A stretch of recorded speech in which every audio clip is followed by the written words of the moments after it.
நான் மாவட்ட செயலர் ரமேஷ் மயூரநாதன். கொங்குநாடு மக்கள் தேசிய கட்சியின் பொதுச் செயலரோட கோரிக்கை ஏற்று மாநகரில் பல பகுதிகளில் சாலையை செப்பனிட்டு இருக்காங்க. அதுக்கு பொதுச் செயலாளர் சார்பாகவும் கோவை மாநகர் வடக்கு மாநகர் மாவட்ட சார்பாக நன்றியை தெரிவிச்சுக்கிறோம். முதல்ல இன்னும் புறநகர் மாநகரில் புதுசா இணைஞ்ச பகுதியெல்லாம் பார்த்தீங்கன்னா சாலை இன்னும் செப்பனிடப்படவில்லை. அதே போல போக்குவரத்து நெரிசலும் மிகுந்து காணப்படுகிறது. மெயினா பார்த்தீங்கன்னா துடியலூர் சரவணம்பட்டி சாலை, வேளாங்குறிச்சி ஐடி பார்க் வரை உள்ள சாலைகள், காலப்பட்டி விமான நிலையம் வரை உள்ள சாலை, சங்கரா கல்லூரி ஜங்ஷன் முதல் அத்திப்பாளையம் பிரிவு வரை உள்ள சாலை, ராமகிருஷ்ணா மில் முதல் மணியாரம்பாளையம் வழியாக நல்லாம்பாளையம் வரை உள்ள சாலைகள் இன்னும் நிறைய பழுது ஏற்பட்டு போக்குவரத்துக்கு மிகவும் இடைஞ்சலா இருக்கு.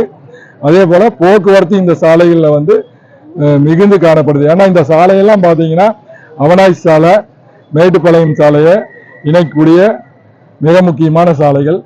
அதனால இந்த சாலையெல்லாம் செப்பனிட்டு போக்குவரத்து நெரிசலை கட்டுப்படுத்தணும்னு சொல்லி மாவட்ட ஆட்சியரிடம் மனு கொடுத்துருக்கோம்.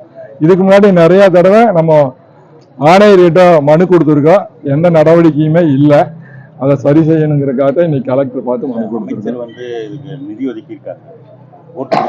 இப்போ மாநகர் பகுதியில் அதுக்கு தான் நம்ம நன்றி சொல்லியிருக்கோம். ஆல்ரெடி இருந்த பழைய மாநகராட்சி பகுதியில் நிறைய பண்ணியிருக்காங்க.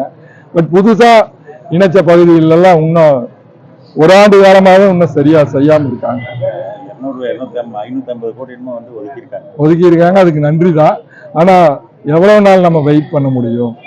அது சீக்கிரமா பழுது நீக்கி போக்குவரத்து மெயினா பாத்தீங்கன்னா துடியலூர் டு சரவணம்பட்டி சாலை பாத்தீங்கன்னா உங்களுக்கே தெரியும், தொடர்ந்து 3 மணி நேரம் 4 மணி நேரம் எல்லாம் டிராபிக் ஜாம் ஆகுது. அதுல பாத்தீங்கன்னா நிறைய ஐடி நிறுவனம், கல்லூரி, பள்ளி எல்லாம் இருக்கு.